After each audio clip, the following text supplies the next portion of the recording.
Right now, there are a lot of dedicated social studies teachers who feel like they're damned if they do and damned if they don't. Each classroom subject has a separate content and a purpose. The all-around education provided by the American system allows each subject to impart invaluable skills as well as content knowledge, even if the students only seem to remember a fraction of it. A social studies teacher's purpose is to explain the context of our content.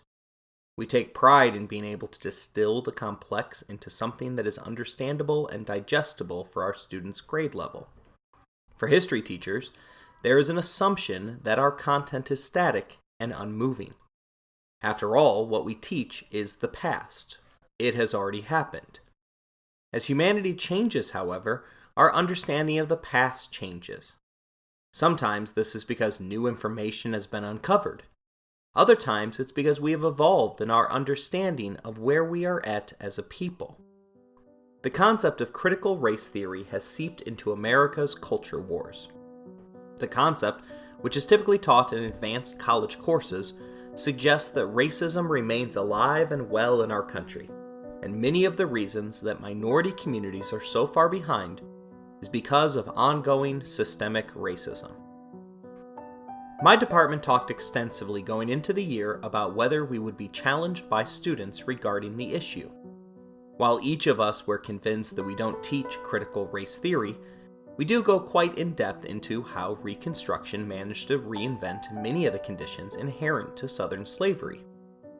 For the past 4 years, I have watched some of the smartest kids in my school, including a few Ivy Leaguers, fail Louisiana's literacy test, which served as a litmus test for an individual's right to vote. The test could afford to be so difficult because you were only required to take it if you couldn't prove that you had an elementary education. Since all of Louisiana's white residents went to school, none of them had to take the timed test, where one mistake meant disenfranchisement. The statement that Reconstruction served to reinvent slave roles can be backed up with facts and modern-day reasoning. It can be construed by those that wish to as revisionist history, and once we're there, we can begin to have a discussion about critical race theory. Many individuals have a hard time defining CRT, which again is a really high-level college concept. To a vocal minority, CRT counts as anything that makes white people feel bad about their place in the country. Some states are backing their citizens over their teachers on this. Johnson County, North Carolina, recently passed a school board ordinance that allows for teachers to be disciplined or fired if they undermine the nation's foundational documents or fail to recognize or present all people who contributed to American society as, quote, reformists, innovators, and heroes to our culture. There is a lot of danger in that statement to the history department of all Johnson County schools. Take Thomas Jefferson, for instance. His voice was the single largest influence on the Declaration of Independence. He was the third president and the first anti-federalist/conservative to hold the Oval Office. He was also a slave owner, who went a step further than many of the other founding fathers. Namely, he had sexual relations with some of those slaves, particularly Sally Hemings. Our current understanding of power imbalances has led to the downfall of some of our society's most rich and powerful. Men and women, but particularly men, who had been able to force individuals to do what they wanted based upon the position that they held. There is no greater power imbalance than owner and slave. From this relationship, which started for her at age 16, Sally birthed 6 kids fathered by the future president. This, plus his status as a slave owner, something common among most of the founding fathers, changes the entire context of what may be Jefferson's most important sentence ever written. We hold these truths to be self-evident, that all men are created equal. Does talking about an affair that is detailed as fact on the Monticello website, the online wing of the Thomas Jefferson Foundation, whose mission is to both preserve and educate future generations about the nation's third president? Am I failing to recognize a person who contributed to American society as a hero to our culture if I reveal the sins of the man? It is highly unlikely that anyone, even in North Carolina, is going to be fired because they reveal that Thomas Jefferson slept with his slave. But where the line is can be really difficult to say. America is not perfect, and like all nations, doesn't have a pleasant history. My hope is for all Americans to learn their nation's past and decide to work to make its future better. You can still love your country and admit that it has made mistakes. I can't think of one relationship anywhere in the world that operates under a requirement that one never makes a mistake. This brings me to the subject at hand. Germany committed perhaps the worst atrocity in the history of man. I say perhaps to allow some future possibilities in there. For instance, one theory as to why the Neanderthal died out was because us Homo sapiens successfully murdered them all in what would be the world's first genocide. The sheer numbers involved in the Holocaust defy comprehension. Some teachers, that are better than me, have collected pop tabs for every victim in the Holocaust. Quickly, the bags of tiny tabs filled entire rooms. Everyone who walks through the National Holocaust Museum has different moments where what happened hits them. For many, it's the room full of the shoes of victims.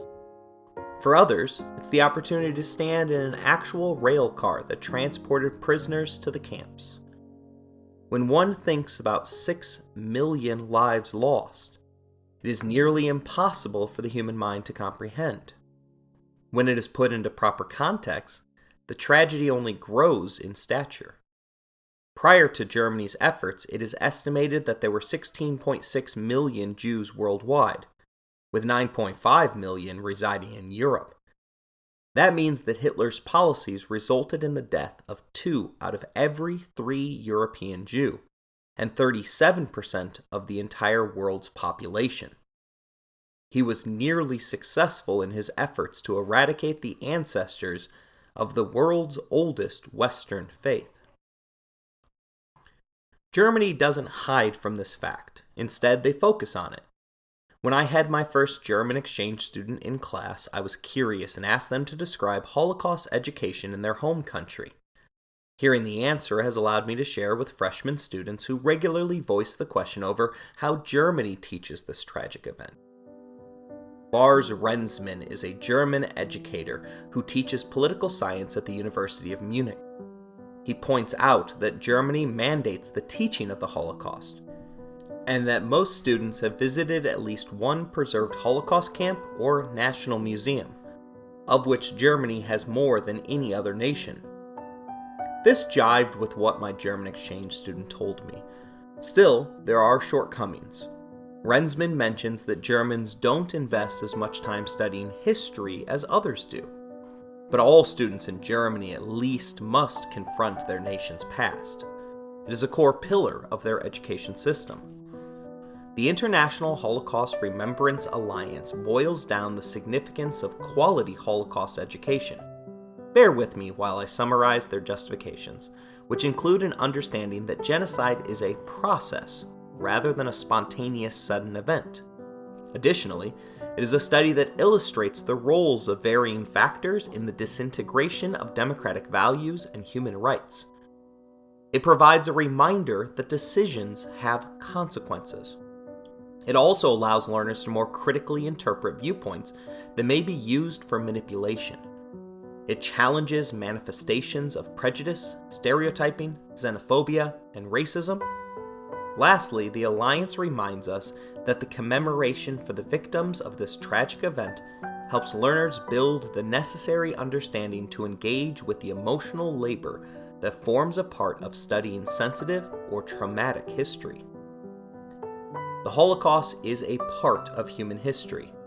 It is imperative right now, as the surviving generation passes from this earth, that we never forget the tragedy that happened due to humanity's actions.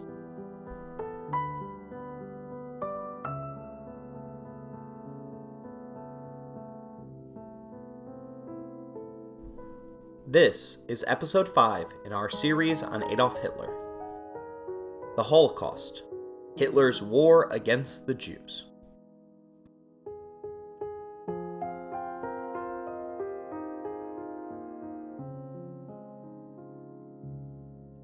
Although our series is focused on Adolf Hitler, we're going to approach this talk from a victim standpoint rather than the perpetrator perspective.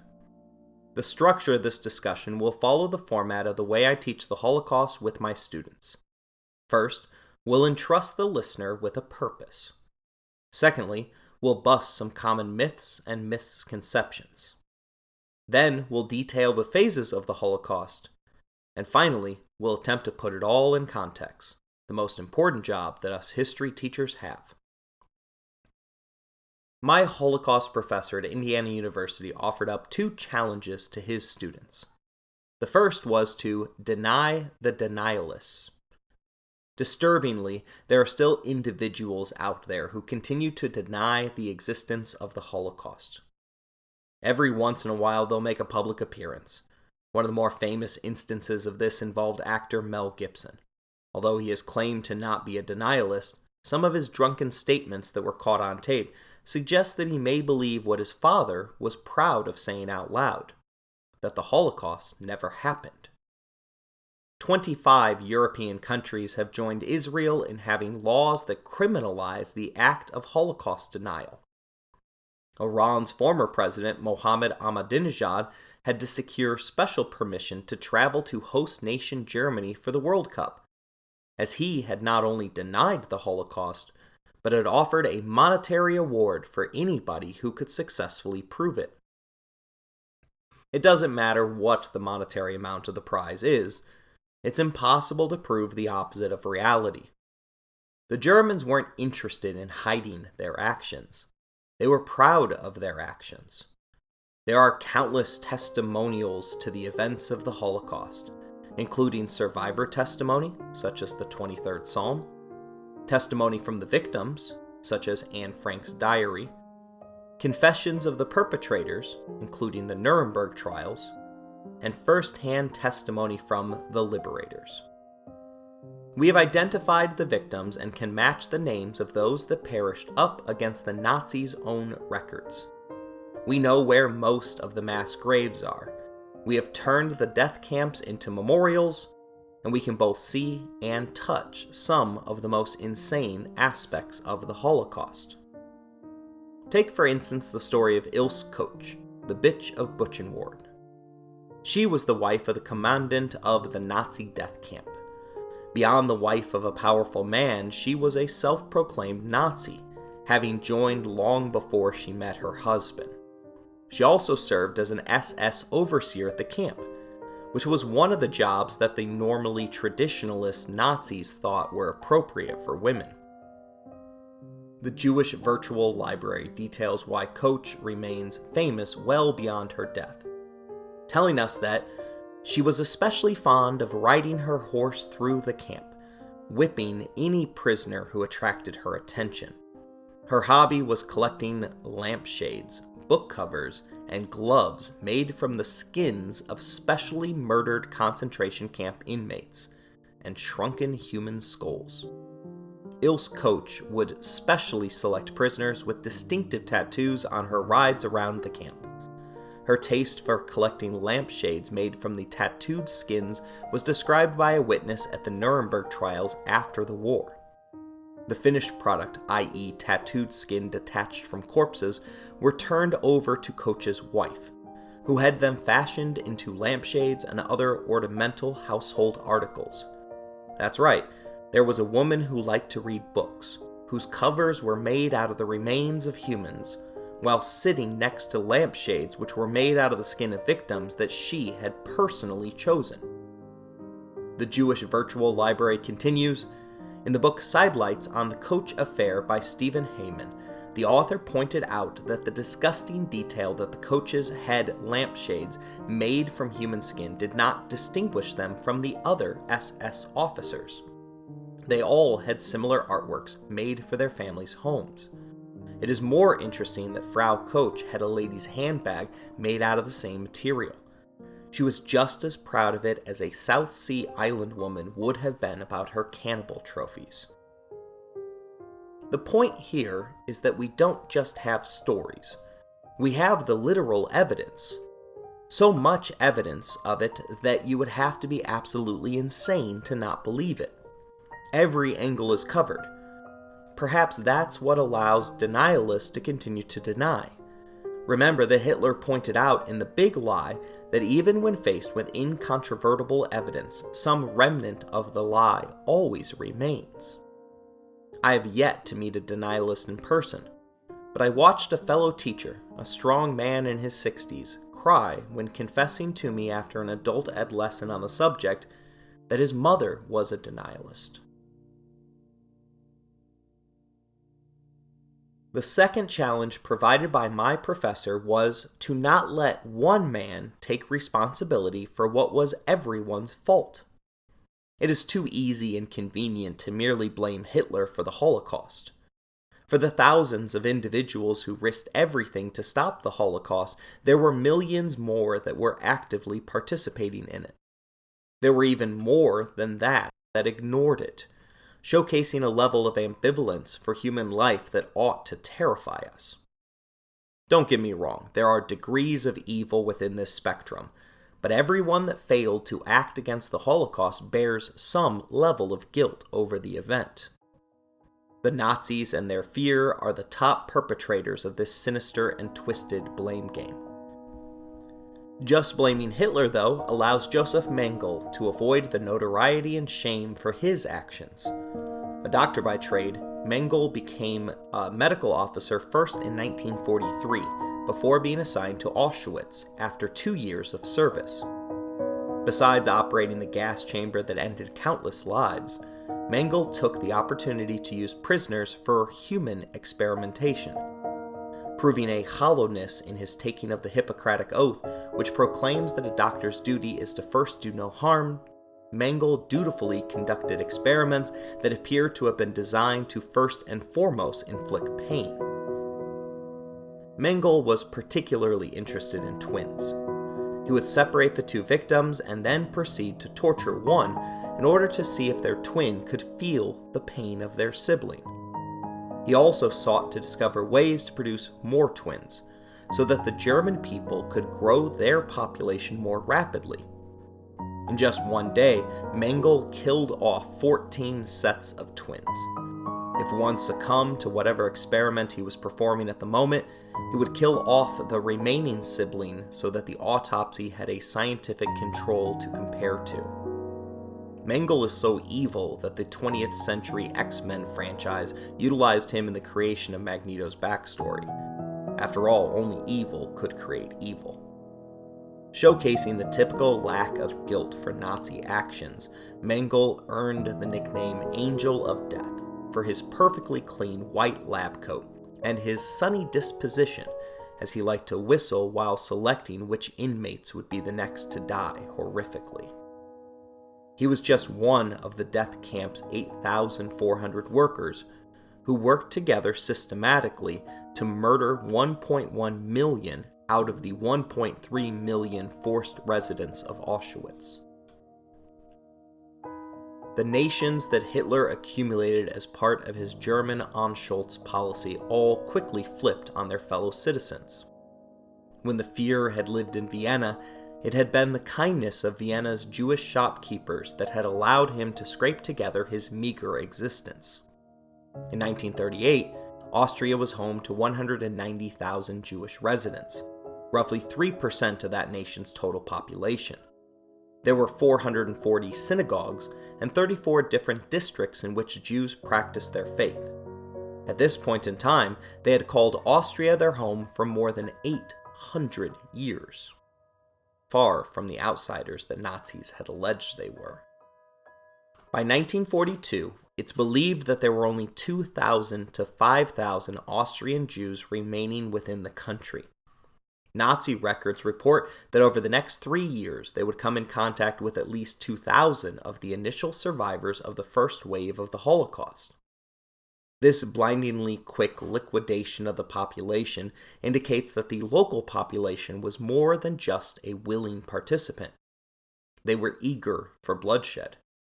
They, the Czechs, the Poles, and the residents of Vichy France all deserve a share of the blame that is typically thrust only upon Hitler's shoulders. There are other levels of blame.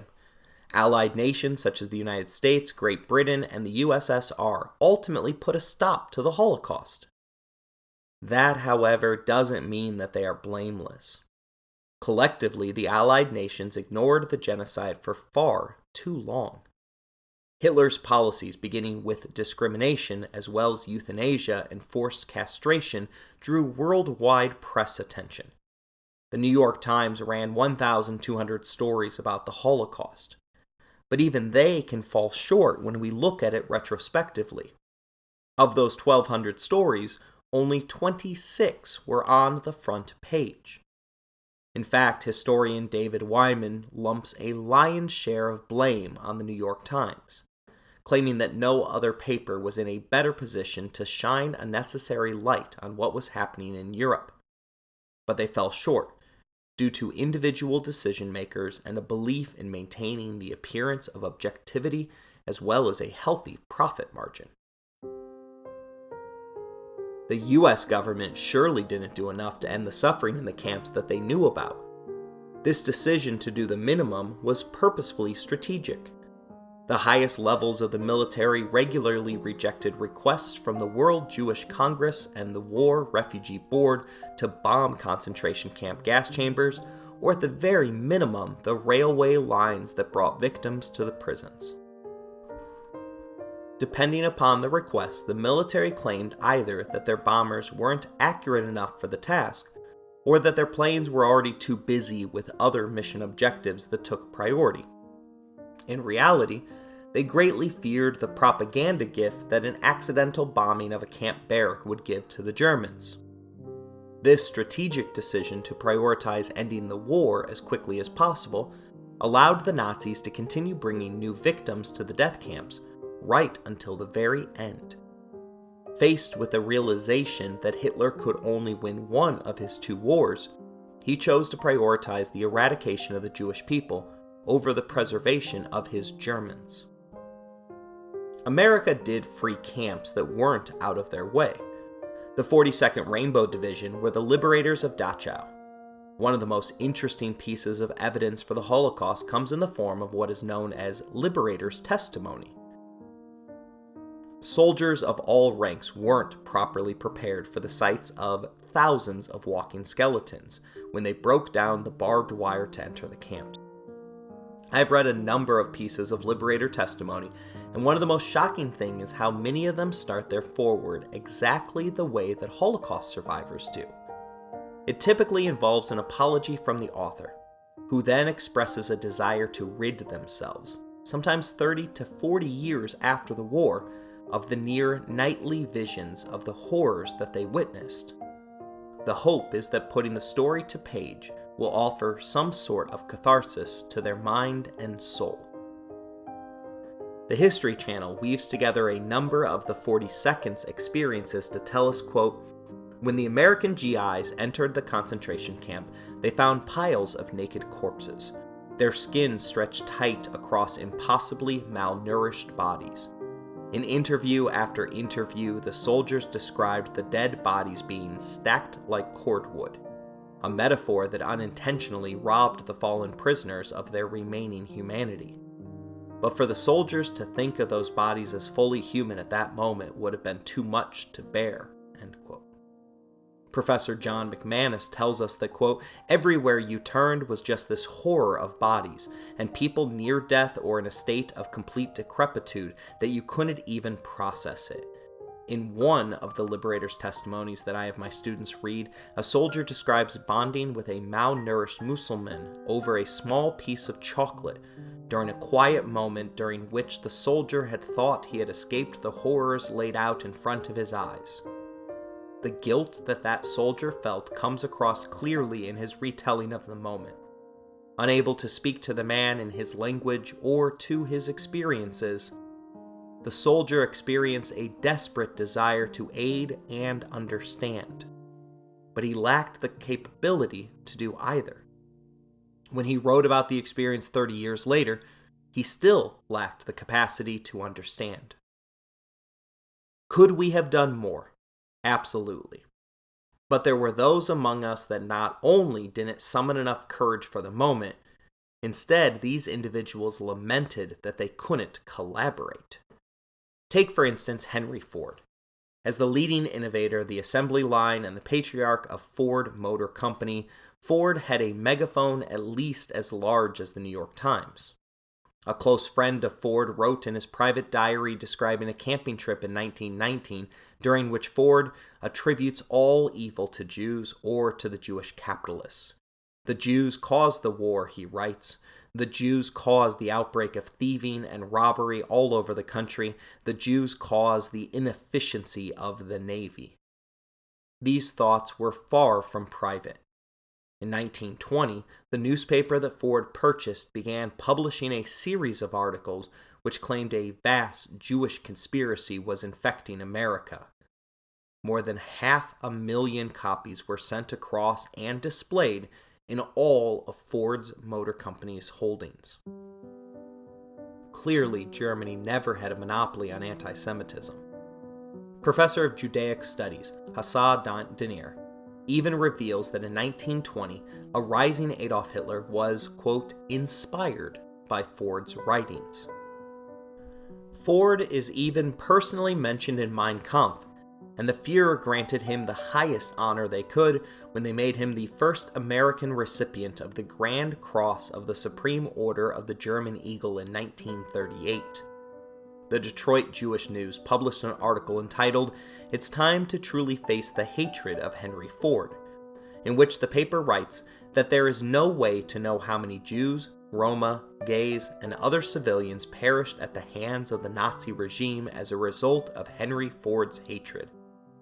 But a number in the tens of thousands, if not the hundreds of thousands, would be a conservative estimate. Henry Ford was an originator in his field, but in the industry of hatred he was far from alone. Millions of Americans and Brits shared his viewpoints. Likewise, collaborator and complicit are two words that come before that of liberator when one talks about the Soviet Union and the Holocaust. Russian dictators Joseph Stalin and Vladimir Putin have both tried to push the liberator narrative as a form of revisionist history. Stalin regularly pointed out to his critics that it was the Red Army that liberated Auschwitz. The camp, however, easily could have been liberated 6 months earlier, at which point the Soviets were a mere 200 kilometers away when the offensive stalled. Late in the war, the Germans once offered the lives of 1 million Jews for 10,000 British trucks. Now, there are a number of logistical reasons that you shouldn't hand over 10,000 trucks to your enemy in the midst of a conflict. But the reason that the British diplomat gave was not one of those reasons. Given the opportunity to save 1 million souls, the British rejected the deal and replied, "What would we do with 1 million Jews?" Commodification of life is one of the most dangerous things that can happen in this world. Something becomes commodified when it is transformed into a commodity or something to trade. To the Germans, the Jews were animals, tools, currency, playthings, but they weren't human. They used them as their toys until they were no longer fun or of use to them. Then they discarded them any way they could. The British didn't reject the offered deal because it was absurd to consider trading in flesh and blood. They rejected it because they didn't see enough of a return value for the investment. One of the most important lessons of the Holocaust comes from this very moment. When we forget that people are people, and not currency for our own benefit, we all lose a little bit of what we call humanity. We collectively were all responsible for what happened. When we both forgive and forget the past, we risk future generations misunderstanding the events that became before them. A recent study by the Conference on Jewish Material Claims Against Germany surveyed 1,000 Austrians. They found that 56% did not know the 6 million Jews were murdered in the Holocaust. 12% believed that less than 100,000 individuals died during the Holocaust. As the respondents declined in age, their knowledge sunk even further. Today, right-wing authoritarians in Poland and Hungary have come to power partly due to their bigoted viewpoints. In power, they have thrown doubts into their country's responsibility for the past. In 2018, the Polish president criminalized all statements that link Poland to the Holocaust. If the law had survived the courts, one could have been thrown in jail for writing the simple statement of Auschwitz, Poland's largest death camp. Israel's education minister, Naftali Bennett, rallied against the law, pointing out that the blood of Polish Jews cries from the ground and no law will silence it. Polish Jews make up 3 million of the more than 6 million victims of Hitler's Holocaust. One can't achieve that level of proficiency without cooperation from the local population. George Lusick Saltzman is the survivor's testimony that I rely on for my class. One of the many disturbing and heartbreaking stories encapsulated in the book, the 23rd Psalm, serves to ground the Holocaust in reality for my students. The story begins when Lusick sees one of his childhood friends after 2 years of surviving life behind the wire. The encounter happened while his former friend was walking to school, which deftly serves to point out that these camps weren't hidden. They were in plain sight, right among the people to see, smell, and witness. Lusick's friend's reaction was striking, to him, myself, and my students when they read it for the first time. "Lusick, you're still alive," was all that was said. Not, "Thank God you're still alive." Not, "Oh my goodness, there's been a mistake, what can I do to help you, Lusick?" No, it was just, "You're still alive. Huh, that's interesting," before he walked away to class without another thought for his former friend.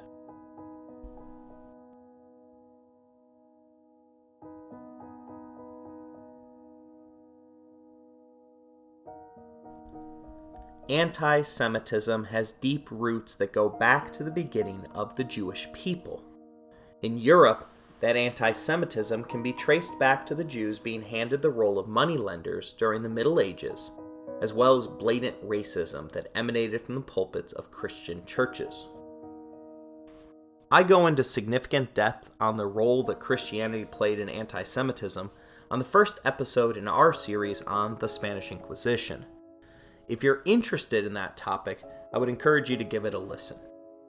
This anti-Semitic Christian tradition was strong in Germany, as Martin Luther was a known avid anti-Semite. Like Henry Ford, Luther is also name-dropped in Mein Kampf. Among Luther's many questionable quotes is, quote, "Know, Christians, that next to the devil thou hast no enemy more cruel, more venomous, and violent than a true Jew." Not that we are looking for one, but in 1944, Reverend William Ralph Inge said, "If we wish to find a scapegoat on whose shoulders we may lay the miseries which Germany has brought upon the world, I am more and more convinced that the worst evil genius of that country is not Hitler or Bismarck or Frederick the Great, but Martin Luther." The World War I stab-in-the-back theory reopened all of the open wounds that had festered in Germany for generations. Hitler's pushing of big lies tapped into a deep pool of anti-Semitism that had already been there. This paved the way for the Holocaust, but the genocide didn't happen immediately upon the ascension of Adolf Hitler. Although it's a myth, the boiling frog syndrome is one way to understand the necessity of implementing what became known as the final solution in phases. the Nazis gradually turned up the level of discrimination, and individuals adjusted to it over time. By the point of which concentration camps had been converted into death camps, it was too late for anyone to jump out of the water. Another way of understanding the gradualization of the Holocaust is through the immortal words of Lutheran pastor Martin Niemöller, a man that we discussed in the third episode of this series. After spending time in a concentration camp, Niemöller wrote the following: "First they came for the socialists, and I did not speak out because I was not a socialist. Then they came for the trade unionists, and I did not speak out because I was not a trade unionist. Then they came for the Jews, and I did not speak out because I was not a Jew. Then they came for me, and there was no one left to speak for me." We'll generalize the Holocaust as consisting of 4 distinct phases. First came discrimination, which was followed by either ghettoization and/or death squads. The third phase involved labor camps, and the final phase were the infamous death camps. Although the history of discrimination against Jews in Europe and Germany was around long before this time period, we'll begin our analysis in the year of 1935, which happened to be roughly a year and a half after the Reichstag fire had allowed for the passing of the Enabling Act and the legitimization of Adolf Hitler's dictatorship. De jure segregation in the form of discriminatory laws were quick to follow. What is commonly known today as the Nuremberg Laws were actually 2 laws passed through the halls of Berlin. The first of the 2, the Reich Citizenship Law, attempted to define a Jew by racial heritage, rather than religious practice or physical appearance. Jewish citizens had arrived in Germany as early as the 4th century, which was a time period during which the Roman Empire ruled the area. Jewish communities were thriving in the 8th century. That somewhat ceased after Germany became part of the newly formed Holy Roman Empire. During the 16th century Reformation, Martin Luther and other Christian church fathers likened the area's Jews as being more of Judas, the betrayal, than Jesus, their Jewish Lord and Savior. This long history of life within the German borders meant that German Jews were difficult to identify, particularly those who had stopped practicing the Jewish faith. The Reich Citizenship Law rejected the notion that a person's Jewishness could be identified by their faith or cultural practices. It replaced that notion with a pseudo-scientific definition of who was and wasn't Jewish. It's worthwhile to note here that Adolf himself had serious questions about whether his own blood violated this law, as it was never clear who his grandfather was. We examined that aspect of his life in the first episode of this series. The second of the 2 Nuremberg laws was named the Law for the Protection of German Blood and German Honor. With the first law defining Jews, this second law began to punish them. Marriage as well as sexual relations between Jews and non-German Jews became prohibited. Further separating Jews from their brethren was the inclusion of an article that forbade Jews from flying the German national flag, but simultaneously protected their rights to display Jewish colors and flags. This served to emphasize that they belonged to some sort of Jewish world state, rather than the German one. Germans generally accepted these laws, further distancing the Jewish citizens from their neighbors. Those that spoke up faced discrimination from Hitler's SA, his SS stormtroopers, and the Gestapo, his official secret police. These plain-clothed policemen who loved to utilize torture to exact confessions were given the mission to investigate and combat any and all threats to the state. After the Reichstag fire had allowed for the rounding up of all communists, Heinrich Himmler strategically aimed the Gestapo at Germany's Jews. The secret police's specialized Jewish departments, or Judevorrat, investigated all cases of race defilement, as called for under the Nuremberg laws. They were also put in charge of Jewish emigration. As a positive, the Gestapo helped to speed up and coordinate many of the difficulties that are inherent to immigration. Unfortunately, the negatives easily outweighed the benefits in 1934, as the Gestapo did everything within their power to make sure that the Jewish migrants' financial possessions stay in Germany in the hands of the Nazi state. They were only allowed to leave with the equivalent of $4. There was pushback, as no Jewish citizen could have appreciated the changes that were being legally mandated. German foreign official Ernst von Roth was gunned down by Herschel Gritspan, a 17-year-old Polish Jew who was seeking revenge for the deportation of his family from Germany.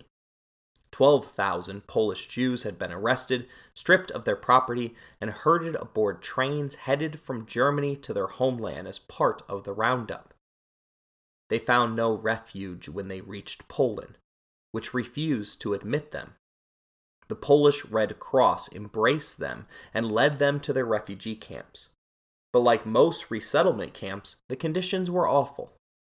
One British woman working the camp stated that I found thousands crowded together in pigsties. The old, the sick, and children herded together in the most inhumane conditions. Some actually tried to escape back to Germany and were shot. The assassination happened in Paris and was intended to strike down the German ambassador to France. Herschel was presented instead to von Roth on the premise that he had an important package to deliver. Upon entrance to the office, however, Gritspan allegedly shouted while pulling out his gun, "You're a filthy borch. In the name of the 12,000 persecuted Jews, here is the document." Like most efforts to push back against the Nazis, the assault only served to hasten the systemic assault. The death provided political cover for a German crackdown that went far beyond discrimination. That crackdown event became known as Kristallnacht, or the Night of Broken Glass. Violent mobs emerged across Germany, Austria, and the Sudetenland, all of which were now controlled by Hitler's Nazis. Orders from the Gestapo ensured that no police officers or firefighters emerged to halt that night's violence. More than 7,500 Jewish-owned businesses, homes, and schools were pillaged and destroyed. These locations were easy to find due to the fact that German laws had forced Jews to identify themselves by visibly hanging the Star of David on their residences and businesses. 91 Jewish individuals were murdered that night, and a staggering 30,000 were rounded up and sent off to concentration camps. 267 synagogues, the center of Jewish worship, were razed to the ground. This violence happened in virtually every portion of Nazi territory, displaying a disturbing level of coordination that could have only come via the central government. Because the violence was nationwide, there was nowhere for Jews to turn to. Deprived of their businesses' revenue and their personal wealth, it soon became impossible to relocate their families. Those that did typically headed to Poland, which was both geographically and culturally close to the life that they were used to.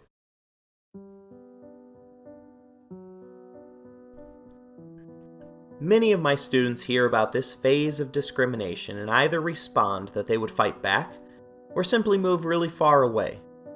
But life is rarely as simple as American teenagers make it out to be. Jewish history is literally full of stories of the suffering of their people at the hands of outsiders.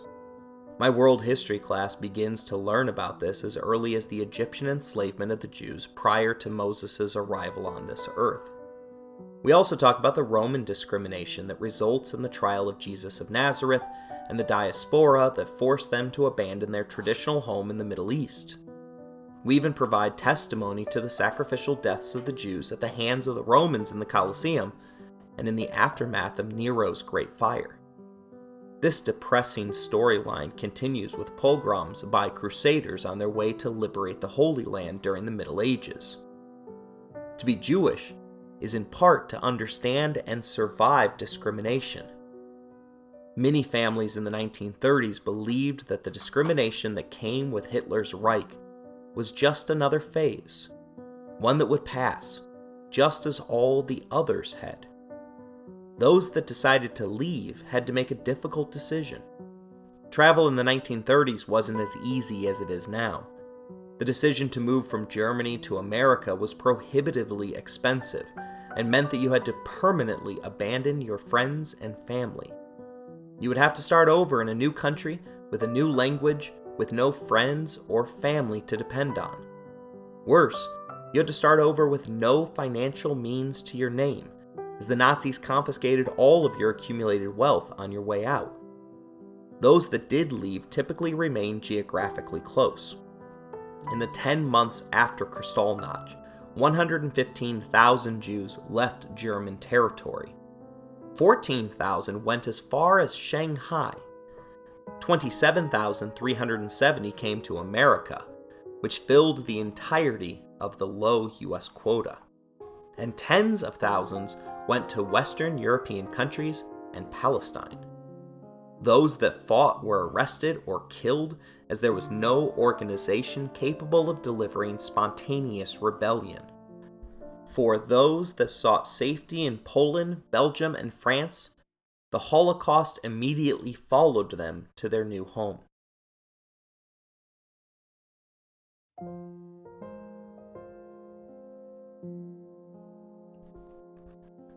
The second phase of the Holocaust involved ghettoization and death squads.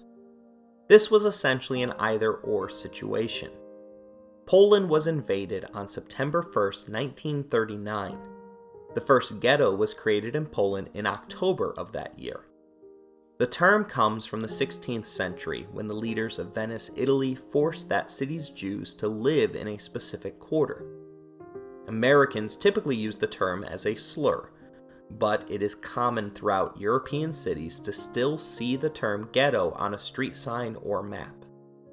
The Nazis established 1,143 ghettos, with the majority of those being created in occupied eastern territories.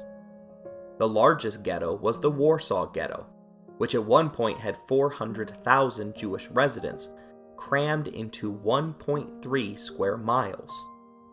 For comparison's sake, the city of Chicago has 11,783 per square mile, and Warsaw today averages 8,730 individuals per square mile. The Jewish population was required to cram 400,000 in a little more than a few square blocks. On average, this meant 9 individuals living in one room. Ghettoization allowed for the Nazis to establish dominance and to locate members of the Jewish population, so that they then could move them onto the next phase of the final solution. In the ghettos, the Nazis were constructing the beginnings of an assembly line whose end product was death itself. Some ghettos only lasted a few days and served as nothing more than a roundup of the population. There were plenty of Jewish residents that refused to be herded and placed into Jewish quarters. The Einsatzgruppen were created to punish those that resisted moving. Einsatzgruppen simply means task force, and these groups were made up of Heinrich Himmler's SS soldiers. There were 4 separate task forces, generically named A, B, C, and D, that were created for the task of hunting down Jews living outside of the ghetto's confines. The task force numbers ranged from 400 to 1,000 at any point in time, and they attached themselves to invading armies that roamed outside of Germany's borders. Their primary task was to find and murder any and all Jews that were living outside of the ghettos. Once again proving that the Holocaust was not only a Jewish tragedy, they were additionally handed lists of other agitators to be rounded up and purged.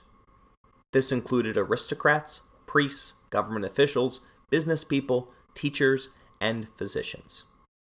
Many of these kill lists had been prepared as much as 3 years earlier. After rounding up a significant number of their targets, the Einsatzgruppen would transfer them to secluded farm fields, forests, or remote schools. The individuals would be involuntarily coerced at gunpoint to dig their own graves. By September 8th, a week after the invasion of Poland, SS commanders were bragging in letters to the Führer about killing at least 200 Poles per day.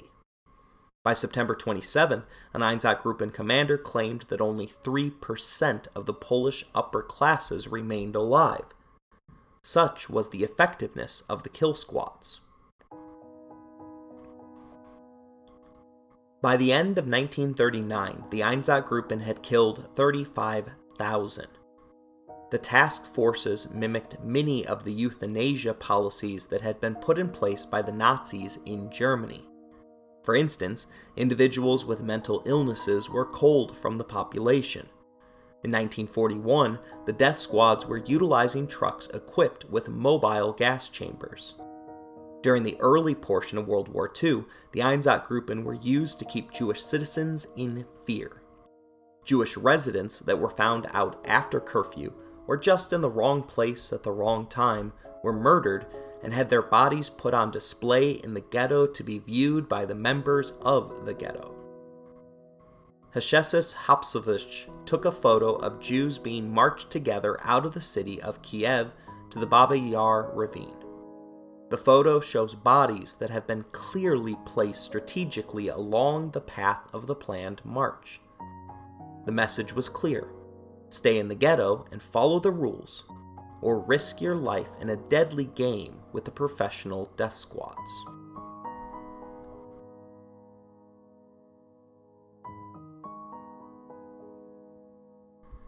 The Einsatzgruppen were incredibly effective at their task. 1/3 of all Jewish Holocaust victims died as a result of shooting actions. However, the death squads were too slow and inefficient for the Führer, and their mission changed in 1941. When the truce with the Soviet Union ended in June of that year, the Einsatzgruppen were tasked with maximizing civilian deaths in the Union's territories. Their largest massacre occurred in Baba Yar, the aforementioned ravine outside of Kiev. Over the course of 2 days, Einsatzgruppen C murdered 33,771 Jews. These killings were indiscriminate, and like the rest of the Holocaust, included not only men, but women and children. Individuals were shot at the edge of the mass grave or forced into the pit to be shot via machine guns. If you managed to avoid the hail of gunfire, victims were asphyxiated from the mass of humanity piled on top of them. Waitman Bjorn wrote the work The Holocaust in Eastern Europe at the epicenter of the final solution. He states, "Holocaust by bullets does not dominate our consciousness the same way as Auschwitz. However, it should." Among the most dramatic of the still photos that I show in class are of women who have already been forced to undress and remove all articles that could be repurposed for the benefit of the German war machine. Towards the front of the line are 2 mothers holding tight to their infant children. Lingering at the edge of the picture, with a space of about 4 people between her and the victim in front of her, is a woman that is clearly in her 3rd trimester of pregnancy, struggling to keep up with the others. These pictures were not the work of a rogue journalist seeking to reveal the truth to the world. It was taken by the SS, their proof to send the Führer as a sign of progress. Proof of the Holocaust is easy to find, as the Germans painstakingly recorded everything for their records. We even have the head of the Einsatzgruppen's 195 reports that condensed and consolidated all of the horrors that were perpetrated by the group. These included warnings about the psychological toll that the mission was having upon his soldiers. Israeli historian Yitzhak Arad edited the reports so that the educators would have access to the first-hand testimonies of the Nazi murders. It is a boring bureaucratic read that showcases the complete lack of empathy that existed among the German soldiers. The following is from a report regarding Einsatzgruppen B's actions in eastern Belarus during October of 1941. Quote, In Borsov, another 83 persons were shot individually during the time of this report.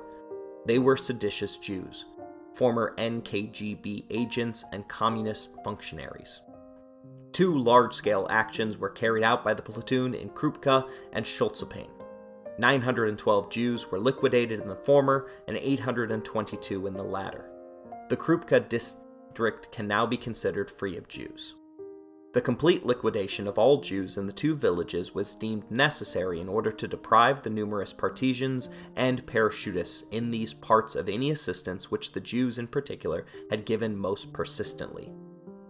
In Boruch, during the time under report, a platoon of Einsatzgruppen 8 executed 418 people.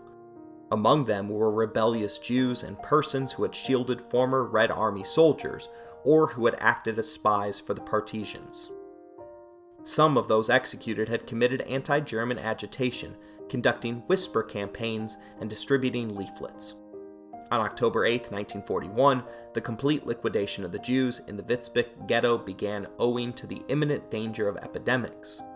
The number of Jews who came under, quote, special treatment amounted to about 3,000, end quote.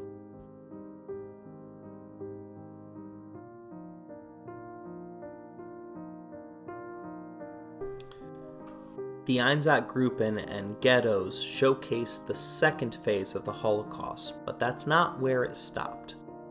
The remaining 2 sections of the Holocaust, or phases of we've discussed about it, are the labor concentration camps, and then finally the death camps. We have a lot more to talk about, but we're going to stop it here and finish next week with part 2 of the Holocaust, which completes our journey.